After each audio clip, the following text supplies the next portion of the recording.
महाराज की जय। परम पूज्य संत शिरोमणि आचार्य भगवान विद्यासागर जी महामुनि राज्य की, समस्त आचार्य संघ की।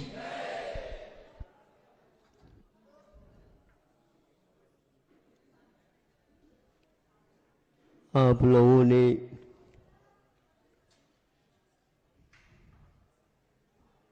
महोत्सव मनाया, जिसने देखा किया वो चले गए, और जिन्होंने नहीं यहाँ पर उपस्थित थे वो आकर के पूछताछ कर रहे हैं कैसा हुआ क्या हुआ। किंतु आज का विज्ञान इतना लंबा चौड़ा हो गया है, 1 मिनट नहीं लगता और वह विश्व के कोने कोने में प्रसारित हो जाता। कुछ लोग इससे अनभिज्ञ हैं, कुछ लोग जानते हैं, जानने वालों को और पुष्टि मिलती है, और जो नहीं जानते हैं वो देख करके सोचने को बाध्य हो जाते हैं। विदेश के लेख के बारे में हमने एक बार पढ़ा था, जीवन में जिस प्रकार आहार अनिवार्य है, वस्त्र भी सीमा तक अपने लिए आवश्यक है, ताकि हम मन, इंद्रिय और शारीरिक वेदना को सहन कर सके। किंतु उन्होंने ये अवधारणा बना ली, ये जैसे अनिवार्य, इसी प्रकार ब्रह्मचर्य रह नहीं सकते, किंतु यहाँ एक जिस प्रकार भोजन अनिवार्य है उसी प्रकार ये भी अनिवार्य। हमने इसको 2 बार पढ़ा, तीसरी बार भी पढ़ा। ऐसा किसी ग्रंथ में या भारतीय परंपरा में नहीं लिखा गया। ये कैसे इन्होंने वैज्ञानिक युग में कहा, और धारणा सबकी प्राय करके यही बन जाती है, क्योंकि में स्वीकारता प्राप्त है। हर एक व्यक्ति इस देवता का शिकार हो चुका है। अब इस धारणा को हम बदले कैसे? शिक्षा के माध्यम से ही हम इसको बदल सकते हैं, और इसके प्रयोग करके रहने से उनको मानने के लिए बाध्य होना पड़ता। हम मना नहीं रहे, यह संभव है। ग्रंथ, भारतीय ग्रंथ में यहाँ कूट कूट करके भरा हुआ है कि हो क्या रहा है। हम यहाँ अनिवार्य है, इससे हम बच नहीं सकते, ये नहीं, किंतु इसका नियंत्रण होता है क्या नहीं, इसके बारे में जब सोचते हैं, जब नियंत्रण हो सकता है, सीमित हो सकता है, उसको भी त्यागा भी जा सकता है, उसको पूर्णतः नियंत्रण किया जा सकता है। ऐसा जब हम पढ़ते हैं और प्रयोग करते हैं तो बहुत सारे रहस्य खुलते खुलते चले जाते हैं। हमारी धारणा हमारे जो अनुभव के ऊपर आधारित न हो करके उस दिशा में जिसने अनुभव प्राप्त किए हैं, तो यह संभव क्यों नहीं होगा? अवश्य ही इसको नियंत्रण में रखा जा सकता है। आज हम जैसे भोजन को अनिवार्य मान लिए, उसी प्रकार से किसी रोग को नियंत्रण करने के लिए भी मानते हैं कि औषध का उपचार इत्यादि आवश्यक है। भारत सीमित औषध का निर्माण बताता है और जिस प्रकार भोजन के ऊपर भी नियंत्रण किया जा सकता है, उसी प्रकार हमारे जो मानसिक वेग हैं उनके ऊपर भी नियंत्रण रख दे तो अपने आप ही भीतर वह चिकित्सा होना प्रारंभ हो जाता है। हम भोजनों के माध्यम से नए नए स्थानों में प्रयोग जो हो रहे उनके अनुभव के कारण इन रोगों को बढ़ावा दे रहे हैं। और यहाँ तक कि यह अनिवार्य जैसे भोजन है उसी प्रकार यह चीज भी लेना अनिवार्य है जिसके द्वारा रोग नियंत्रण में होता नहीं। ऐसे ऐसे भी भोजन के लिए अनिवार्य बताए जिसके द्वारा आपके रोग हो ही नहीं सकते, और यदि प्रारंभ हुआ है रोग तो वह दूर भी हो सकता है। जैसे रत्नकरण श्रावकाचार्य में हमने पढ़ा, आप लोगों ने भी पढ़ा होगा, दूसरे को पढ़ाया भी होगा और प्रयोग भी किया होगा। अष्टमी और चतुर्दशी के दिन हम क्या खाएं? कुछ उपवास करते हैं, कुछ एकासन करते हैं, कुछ उपवास एकासन नहीं करते हैं, तो क्या क्या करना चाहिए ये भी उल्लेख उन्होंने किया है। तो उसमें ये कहा है कि विशेष रूप से भोजन को न करके केवल क्षुधा निवारण हेतु, क्योंकि आपको आगे वृत्ति बनना है और जिह्वा इंद्र को मजबूत करना है, तो ऐसा नीरस इत्यादि के खा ले चल जाएगा। तो इधर देखा पन्ना फेर करके, वहाँ पर ये लिखा था कि यह अष्टमी और चतुर्दशी के दिन एक दिन विशेष रूप से भोजन के पाबंदी के लिए कह रहे हैं, अन्य दिनों में क्यों नहीं? यह चूंकि अनुभूति है, प्रतिदिन नहीं कर सकता। प्रतिदिन गरिष्ठ आहार, योग्य आहार वो बना बना करके घर के सदस्यों को और स्वयं को सेवन करता रहता है। इसी प्रकार इसको पचाने के लिए क्या लेता है? तो उसमें लिखा तांबूल शब्द का प्रयोग किया है उन्होंने, जिसको आज आप लोग अपनी भाषा में पान खाना। ये पान क्या है? पान अर्थात पेय पदार्थ नहीं, किंतु भोजन करने के उपरांत उसको पकाना है, पचाना है, क्योंकि गरिष्ठ माल आपने ले लिया, खा लिया, और वो कैसे पचेगा? तो आप प्रयोग करिए। तो यह उसमें एक चूना है, कट्टा है, पान का पत्ता तो मूल है। तो अब उन्होंने यह अष्टमी और चतुर्दशी नहीं करना, उसके दिन ये नहीं करना, और उस दिन भोजन भी हल्का फुल्का लेना अनिवार्य, तो ले लो, नहीं तो उपवास कर सकते हो। ये देख करके हमने सोचा कि पान को वहाँ पर भी रखा है। दूसरा, वहीं पर पान के साथ साथ उन्होंने नशादीनम कहा है।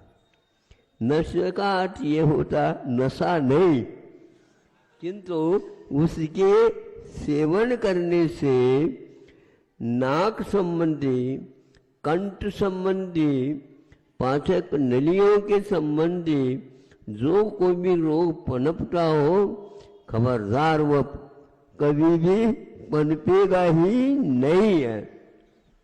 कैल्शियम का संग्रह हो सकता है तो नहीं होगा, किंतु उसके जाने से, क्योंकि क्षार है वो, और क्षार है तो गांठ को भी गलाने की क्षमता रखता है।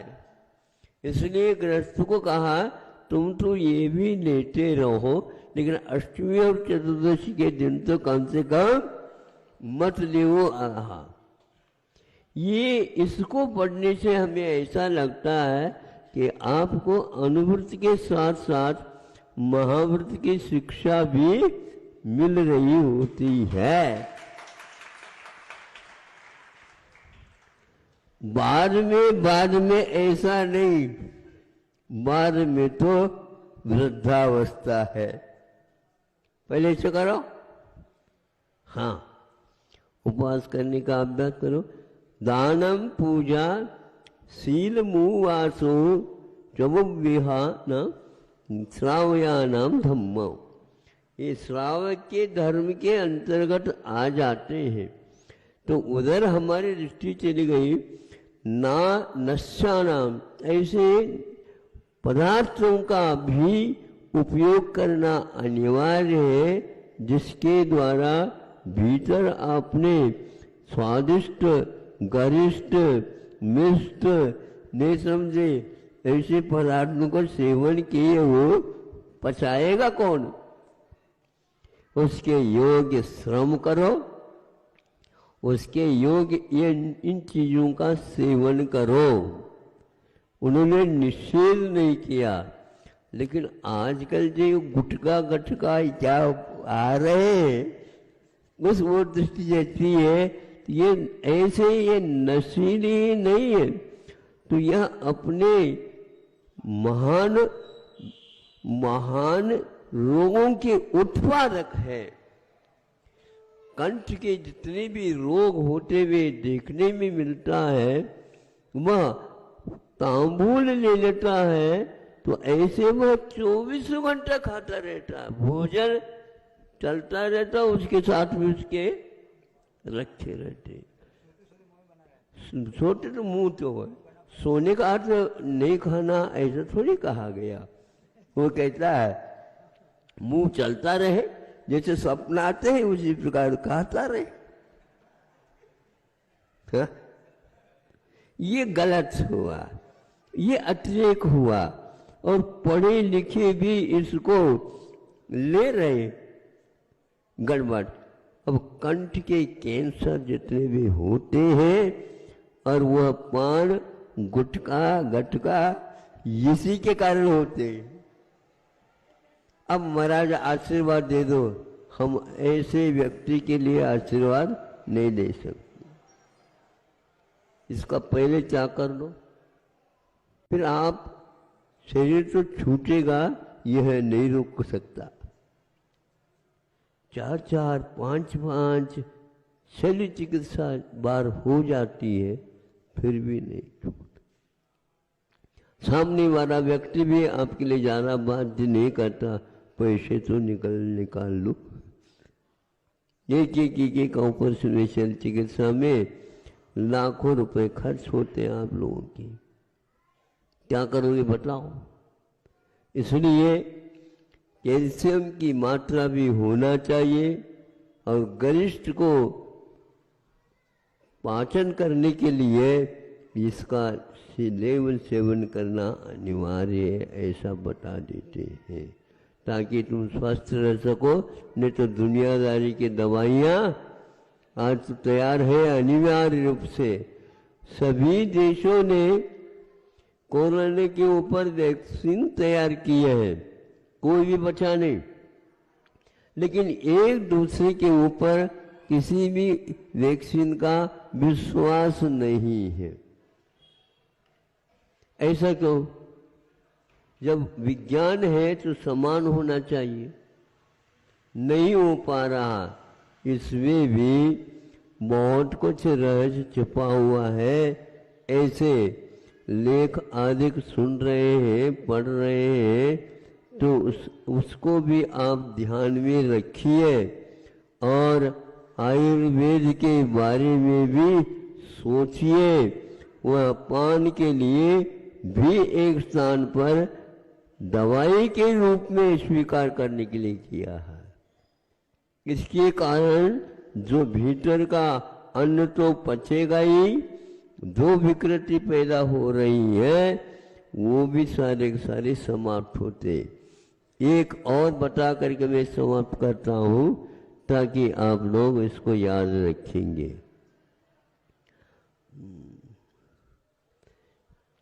ये बाल तोड़ वगैरह होते हैं ना, बाल तोड़, ये बाल तोड़ के लिए एक व्यक्ति के माध्यम से हमने सुना था, ये इसको ठीक कर देगा। ये इतना जल रहा है महाराज, इतना ये हो रहा है, लाल लाल सुर्ख हो रहा है, ठीक है, भीतर जो है विकृति सारे सारे एकत्रित हो रहा है और बाहर आने को आतुर है महाराज। बहुत जलन, रात में नींद भी नहीं आ रही। नहीं, आज कोई बात नहीं, रात में नींद नहीं आती है तो रात बड़ी होती है तो भीतर काम कर रहा है, हो जाएगा।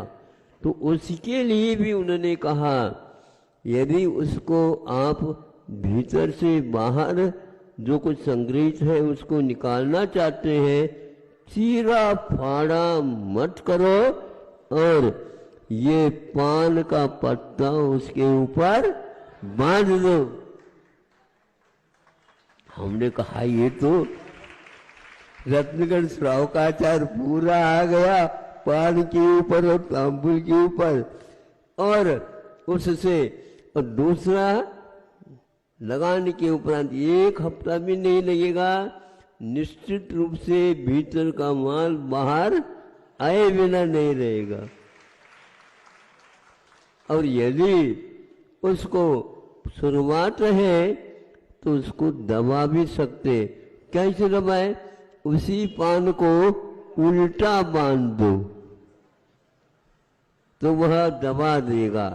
देखो दवा कैसी है, आयुर्वेद की चमत्कार तो देखो। उल्टा करके रख दो, पलटा करके रख दो। तो इस प्रकार आचार्यों ने आप लोगों के लिए शाकाहारी और तामसिकता से बचाने के लिए ऐसे कार्य किए हैं। तो यह एक प्रकार से बाल तोड़ जो है भीतर गांठ के रूप में है, उसको पकाने का काम वह ब्रिटिश अधिक काम करते हैं, यह निश्चित हो चुका है। आप चीरा फाड़ी करोगे तो 1 महीना लगेगा और इसके बिना ये काम करेंगे सस्ते में काम होगा। जो आपके यहाँ रोटी बन रही है उसी में से थोड़ी लोई निकाल लो और मान लो, दोनों काम हो जाएगा। रोटी भी भीतर चली जाए और इसको ऊपर बांध दो, ये भी वो गांठ बिल्कुल गल जाएगा। ये पुलिस का चमत्कार है, इसलिए आज रोगों के चमत्कार देख रहे हो तो आयुर्वेद में औषधों के भी चमत्कार कम नहीं है। आचार्यों ने चिकित्सा संबंधी भी बता करके वे इतने नहीं किंतु एक मंत्र देते हैं, इस मंत्र का उच्चारण करो, तुम्हारे मन में जो गांठ बनी है, सुन रहे हैं, वो गांठ भी पिघल जाएगी।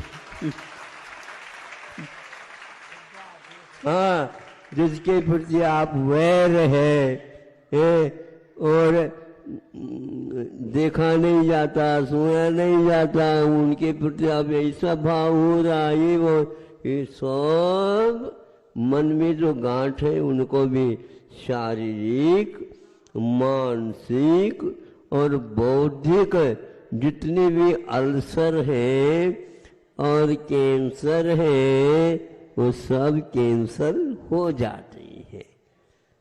सस्ता है ये हमारा और हजारों वर्ष पूर्व से पहले लिखा गया है। तो ये आज आपके सामने एक प्रकार से भीतरी भाग में होने वाली विकृतियों को बाहरी औजार के बिना भी कर सकते हैं। आज अनेक पैठी है, औजार ऐसे ऐसे आ रहे, करोड़ों रुपए में यंत्र आ रहे हैं, कोई काम नहीं कर रहा है। इसलिए अपनी बुद्धि को थोड़े से आप धो धा करके और ऐसे सात्विक ग्रंथों के अध्ययन करो, या जिन्होंने अध्ययन किया है, प्रयोग किए हैं, उसके संशोधित औषधों का सेवन करो, तो आपका दोनों ही जीवन ठीक बनेंगे। अहिंसा परमो धर्म की जय। बोलो परम पूज्य आचार्य भगवान विद्यासागर जी महामुनि राज की।